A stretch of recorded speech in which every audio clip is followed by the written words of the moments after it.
14. सायलीने क्षणभर स्वतःचा श्वास रोखला. ती इतकी घाबरली होती की तिच्या तळहातांना घाम फुटला आणि तिचं हृदय जोरात धडधडू लागलं. पण ती बोलली तेव्हा तिने आपला आवाज शांत आणि सामान्य ठेवण्याचा पूर्ण प्रयत्न केला. मला फक्त उकरतंय. ती खोटं बोलत नव्हती. काही कारणानं तिला खरंच उकरत होतं आणि ती उष्णता इतकी गुदमरवणारी होती की तिला श्वास घेणं कठीण होत होतं. तिला खूप अस्वस्थ वाटत होतं. सायलीला इतकी घबराट आणि अस्वस्थता का वाटत होती? कारण केशव तिच्या समोर बसले होते आणि मिहीरनं टेबलाखालून तिचा हात घट्ट धरून ठेवला होता. ती आणि मिहीर जणू एखाद्या प्रेमी जोडप्यासारखे होते, ज्यांना त्यांचं प्रेम मोठ्यांपासून लपवावं लागत होतं. केशव हसत हसत म्हणाले, "उकरतंय? मला तर मुळीच तसं वाटत नाही. मला वाटतं आजकालची तरुण मुलं उकाडाला घाबरतात. आमच्या काळात आम्ही तर उन्हात खेळायचो." केशव इतके बोलण्यात गुंगले होते की त्यांचा चमचा हातातून पडला आणि खणखणाट झाला. त्यांच्या बाजूची नोकर तातडीनं तो उचलण्यासाठी पुढे सरसावली, पण त्यांनी हात दाखवून तिला थांबवले. "मी स्वतः करू शकतो." मी अजून इतका म्हातारा झालो नाही की वाकू शकत नाही, केशव म्हणाले. हे ऐकताच सायलीचा चेहरा पांढरा फटक पडला. जर केशव खाली वाकले तर त्यांना नक्कीच तिचा आणि मिहीरचा गुंफलेला हात दिसेल. ज्या क्षणी केशव यांनी आपलं शरीर हलवलं, त्या क्षणी सायलीचे डोळे विस्फारले. ती इतकी घाबरली की ती श्वास घेणंही विसरलं. जेव्हा तिला वाटलं की केशव त्यांना पकडणार, तेव्हा मिहीरने तातडीने तिचा हात सोडला. सायलीला खरंच वाटलं की त्यांना केशव पकडतील. सुदैवानं मिहीरने त्वरित प्रतिक्रिया दिली. तिने सुखावून सुटकेचा निश्वास सोडला. पण अचानक तिला गुदमरले आणि ती जोरात खोकू लागली. तिच्या आवाजानं केशव यांचं लक्ष वेधलं. त्यांनी चमचा नौकरानीला देताना तिच्याकडे पाहिलं आणि काळजीने विचारलं, "सायली, तू ठीक आहेस ना? पाणी पी बरं पटकन." मग ते मिहीरकडे वळले. त्यांच्या डोळ्यांत राग दिसत होता. त्यांनी त्याला खडसावले, "मिहीर, तू कसला माणूस आहेस? सायलीला त्रास होतोय हे तुला दिसत नाही का? तिच्या पाठीवर थाप का नाही मारत आहेस तू?" केशव यांचे ओरडणे ऐकून मिहीरने तातडीने हात पुढे केला. पण मिहीर सायलीला स्पर्श करणार तेव्हाच ती बाजूला सरकली. खरं तर तिला भीती वाटत होती की तो पुन्हा तिची चेष्टा करेल. तिच्या या प्रतिक्रियेमुळे मिहीरनं बारीक चेहरा केला. त्यानं केशव यांच्याकडे पाहिलं आणि हताशपणे म्हणाला, "पाहिलंत ना, ती मला स्पर्शही करू देत नाहीये." सायलीच्या प्रतिक्रियेमुळे केशवही गोंधळले होते. त्यांनी डोळे बारीक करून त्यांच्याकडे चौकसपणे पाहिलं. मग त्यांनी मिहीरकडे रोखून पाहत विचारलं, "तू काहीतरी केलंस का, ज्यानं सायली तुझ्यावर नाराज झाली?" केशव यांच्या कृतीवरून दिसत होतं की ते सायलीबद्दल खूप संरक्षक होते. जणू सायली त्यांची नात होती आणि मिहीर बाहेरचा माणूस होता. या क्षणी सायली सावरली होती. तिनं जाणीवपूर्वक तक्रार करत खोडकरपणे म्हणाली, "आजोबा, मिहीरला आपली ताकद कशी हाताळायची माहीत नाही. माझी ताकद त्याच्याशी जुळत नाही. मला दुखापत व्हायला नको म्हणून मी तशी प्रतिक्रिया दिली." केशव यांना माहीत होतं की सायली फक्त गंमत करत आहे. यामुळे त्यांना वाटलं की ती आणि मिहीर यांचं नातं जवळचं आहे. ते इतके खुश झाले की अचानक ते जोरात हसले. त्यांच्या बाजूला उभी असलेली मोलकरीण सावित्री केशव यांचं खळखळणारं हसणं ऐकून चकित झाली. तिच्या तोंडावर आनंदाचं हसू उमटलं. ती मिहीरला म्हणाली, "मिहीर साहेब, मी पहिल्यांदाच केशव साहेबांना इतका आनंदाने हसताना पाहतेय. तुम्ही आल्याने ते खूप खुश आहेत. मला आशा आहे की तुम्ही त्यांना वारंवार भेट द्याल." पण हे ऐकून सायलीला उदास वाटलं. केशव यांना वारंवार भेट देणं, तिला तसं करायला खूप आवडलं असतं. पण घटस्फोटानंतर ती तसं कसं करू शकेल? केशव यांना पुन्हा भेटता येणार नाही, या विचाराने तिचं मन उदास झालं. पण ती काय करू शकत होती? ती आणि मिहीर यांचा घटस्फोट झाल्यावर तिचा देशपांडे कुटुंबाशी काहीही संबंध राहणार नव्हता. केशव यांना सायलीच्या चेहऱ्यावरचा उदास भाव लक्षात आला. त्यांना वाटलं की ती त्यांच्या तब्येतीबद्दल काळजी करत आहे आणि यामुळे त्यांच्या मनात उबदार भावना निर्माण झाली. त्यांनी डोकं वळवून सावित्रीकडे पाहिलं आणि म्हणाले, "अगं, जास्त नाटक करू नकोस. जा आणि सायलीसाठी मी तयार केलेला खजिना घेऊन ये. सावित्री तातडीने निघाली. जेव्हा ती परतली तेव्हा तिच्या हातात वाफवलेल्या माशाची थाळी होती. त्या पदार्थाचा सुगंध दूरवरूनच भुरळ पाडत होता. सावित्रीने थाळी सायलीसमोर ठेवताच केशव यांनी सायलीकडे पाहिलं आणि सौम्यपणे म्हणाले, सायली, मला माहीत आहे तुला मासे खूप आवडतात. हे खोल समुद्रातून पकडले आहेत. हे खूप पौष्टिक आहे आणि तुझ्या आरोग्यासाठी चांगलं आहे. चाखून पहा. सायलीच्या मनात उबदार भावना निर्माण झाली. धन्यवाद आजोबा. सायलीने माशाचा एक तुकडा उचलला आणि तो तोंडात टाकणार होती. पण तोंडात टाकण्याआधी तिचा हात थांबला. तिचा चेहरा पांढरा फटक पडला. अचानक तिच्या पोटात कालवा कालव झाली आणि तिला उलटीसारखं वाटलं. तिने तातडीने तोंडावर हात ठेवला. अस्वस्थता कमी करण्याचा प्रयत्न केला, पण उलटीचा त्रास इतका तीव्र होता की ती दाबून ठेवू शकली नाही. ती बाथरूमकडे धावली, दार बंद केलं आणि तिने उलटी केली. जोपर्यंत तिच्या तोंडात फक्त लाळच उरली तोपर्यंत सायली उलटी करत राहिली. पण उलटी झाल्यावर तिला बरं वाटलं.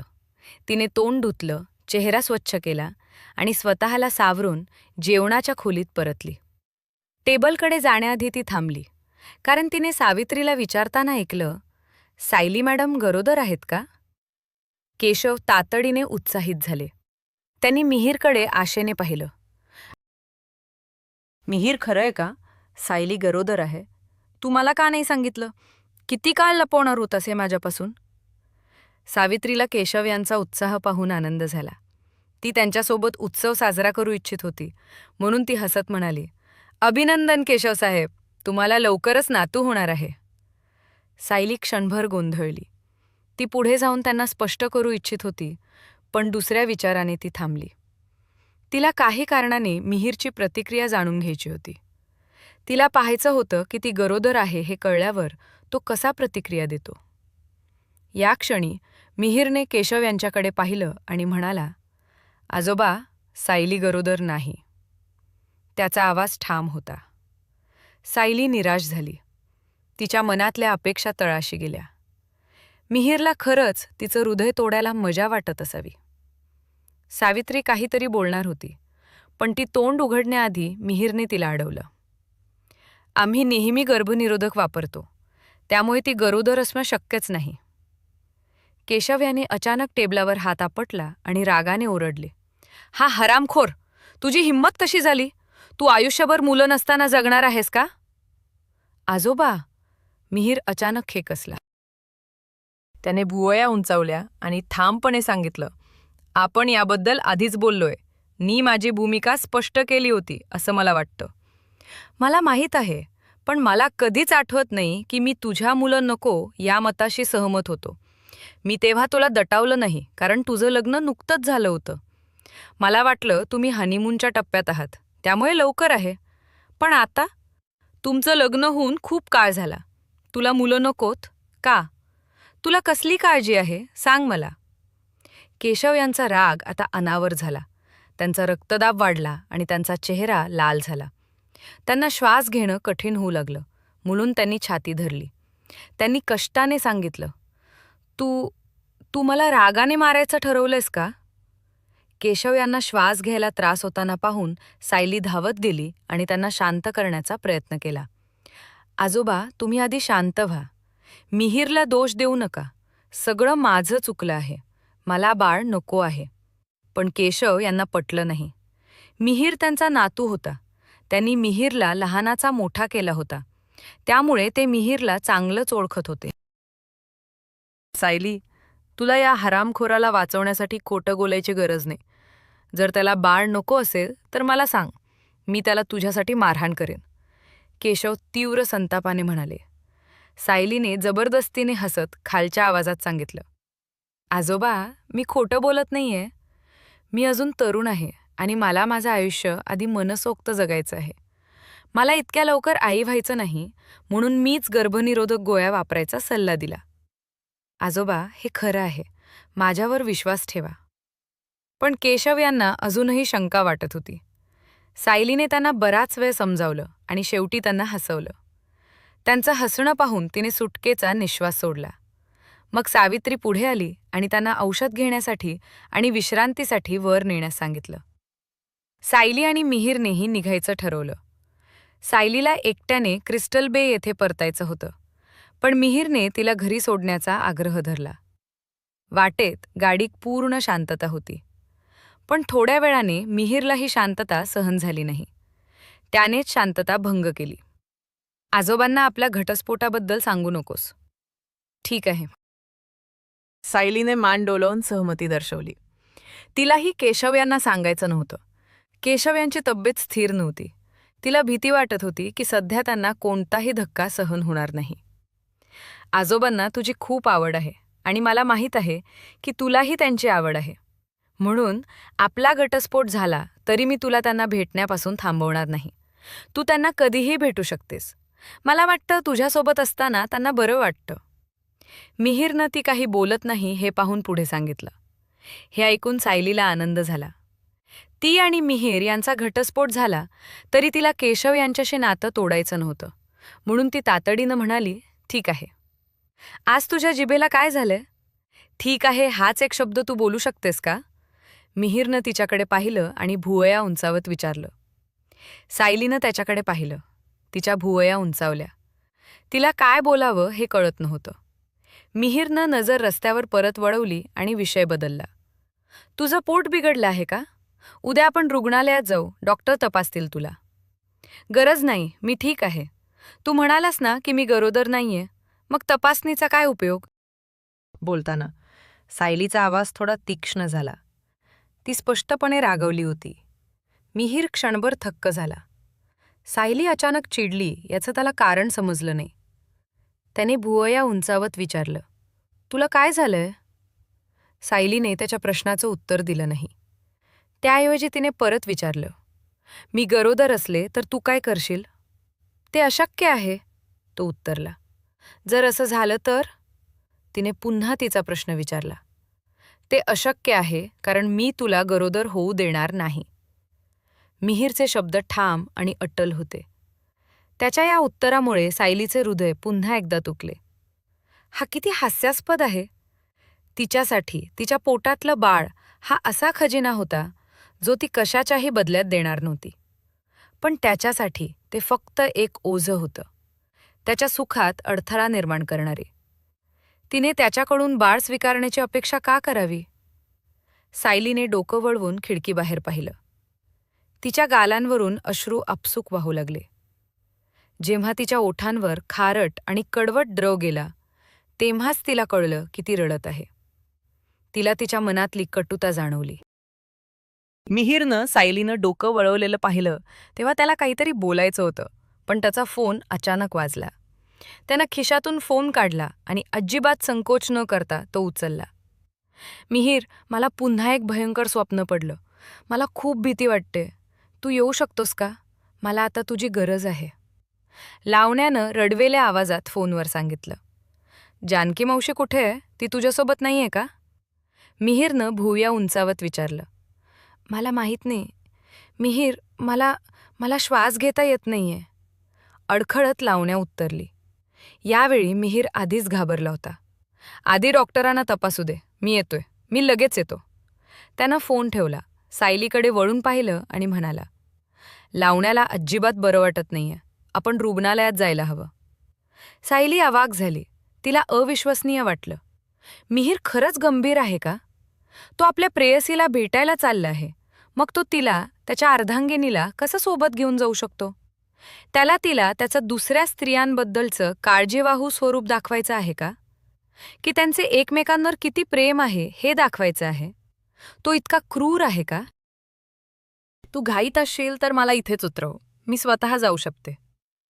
अर्थातच सायलीला मिहीरसोबत रुग्णालयात जायचं नव्हतं, म्हणून ती तातडीने गाडीतून उतरायला निघाली. मिहीरने सायलीकडे बराच वेळ एकटक पाहिलं. मग तो भुवया उंचावत म्हणाला, तू वेडी आहेस का? तुला माहीत आहे का आता किती वाजलेत? ती काही बोलली नाही. तुला खरंच वाटतंय की मी इतका निर्दयी आहे? मी तुला रात्रीच्या वेळी रस्त्यावर एकटं कसं सोडू शकेन? तुझ्या डोक्यात काय चाललंय? तू तुझा मेंदू वापरत नाहीस का?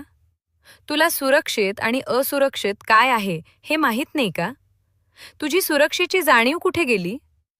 मी तुला इथे सोडलं आणि तुझं काही बरं वाईट झालं तर त्याची जबाबदारी कोण घेणार? मिहीरला अचानक इतका राग आला की त्याने सायलीवर प्रश्नांचा भडीमार केला. तो जणू एखाद्या आईसारखा आपल्या मुलीला खडसावत होता. त्याचे प्रत्येक शब्द सायलीच्या हृदयात तीक्ष्ण सुरीसारखे टोचत होते. ती चूक होती का? ती आधीच इतकी समजूतदार होती की त्याला त्याच्या प्रेयसीला तातडीने भेटायला जाऊ देत होती. त्याला आणखी काय हवं होतं? तिच्या मनात दुःख आणि अन्यायाची भावना भरली. तिला वाटलं की आता तिचा राग अनावर होईल की काय. मी म्हणाले आहे तुला आधीच की मी स्वतः सांभाळू शकेन. मी आता लहान नाहीये. मला टॅक्सी घ्यायचं आणि घरी जायचं कळतं. मला तुझ्या जबाबदारीची गरज नाही, कठोर शब्दात ती म्हणाली. जर ती गाडीतून उडी मारू शकली असती तर तिने तसं केलंही असतं. तिला आता त्याच्यासोबत 1 मिनिटही राहायचं नव्हतं. रुग्णालयात जाण्याची तर गोष्टच दूर. पण मिहीरने तिच्या शब्दांना गांभीर्याने घेतलं नाही. गाडी थांबवण्याऐवजी त्याने ती तिच्या अपार्टमेंटच्या उलट दिशेने हाकली. गाडी थांबव. मी म्हणाले की मला उतरायचं आहे, सायलीने ठामपणे पुन्हा सांगितलं. मिहीरच्या भुवया आणखी उंचावल्या. बास कर. मला फक्त लावणाला बरी आहे की नाही हे पाहण्यासाठी थोडा वेळ दे. मग मी तुला घरी सोडतो. सायलीकडे आता मिहीरला धमकावण्याशिवाय पर्याय नव्हता. जर तू गाडी थांबवली नाहीस तर मी चालत्या गाडीतून उडी मारेन. सायलीने हँडल धरलं आणि दार उघडण्यासाठी तयार झाली. तेव्हाच मिहीरने ब्रेकवर जोरात पाय मारला आणि गाडी रस्त्याच्या कडेला लावली. सायली, हे अति होते. दात ओठ खात मिहीरनं तिचे हात घट्ट पकडले आणि तिला त्याच्याकडे पाहायला भाग पाडलं. त्याचा सुंदर चेहरा भयंकर उदासीनतेनं झाकला गेला आणि त्याचा आवाज रागाने भरला होता. तुला नेमकं काय करायचंय?